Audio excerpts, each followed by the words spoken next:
Անցնող տարին կայունությամբ աչքի չընկավ, քանի որ ԱՄՆ քաղաքական իրավիճակի մասին ձեր հաշվարկներն ու կանխատեսումները չիրականացան, նոր վարչակարգի հետ աշխատանքը բնականաբար չէր ստացվելու, ստիպված եղաք տուն վերադառնալ։ Դարձ ուղիղ Արայիկ Հարությունյանի կողմից ղեկավարվող վարչապետի աշխատակազմ։ 2026-ին սպասումները շատ են, իսկ մինչ ընտրությունները պետք է զինվել համբերությամբ։ Աչքի չընկնել ոչնչով մինչև արդյունքները կպարտադրեն կամ կոալիցիա կազմել կամ կառավարություն ձևավորել։ Իհարկե, ձեր վերադարձը հատկապես ԱԺ ղեկավարության մոտ դրական իմպուլսներ չի առաջացրել, քանի որ դիտարկվում են իբրև ԱԺ-ի ապագա խոսնակ, եթե ՔՊ-ն մեծամասնություն դառնա։ Աստղերը հուշում են խոզի տարում ծնվածներին զրուցել եղբոր բարեկամների հետ, ովքեր օգտվելով արտոնություններից հանքեր ու այլ բիզնեսներ են աշխատեցնում ՀՀԿ-ի մերժված բարքերով։ Իհարկե, աստղերը չեն պարտադրում, բայց նրբորեն հիշեցնում են, որ գեղեցիկ կինը պետք է նաև գեղեցիկ ընտանիքի մայր լինի։ 2026 թվականը զույգ տարի է։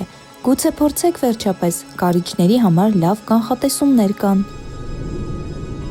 2026-ին ընդառաջ հումորային շարք, որը 15 տարի ժողովուրդ օրաթերթը պահում է որպես անխախտ ավանդույթ։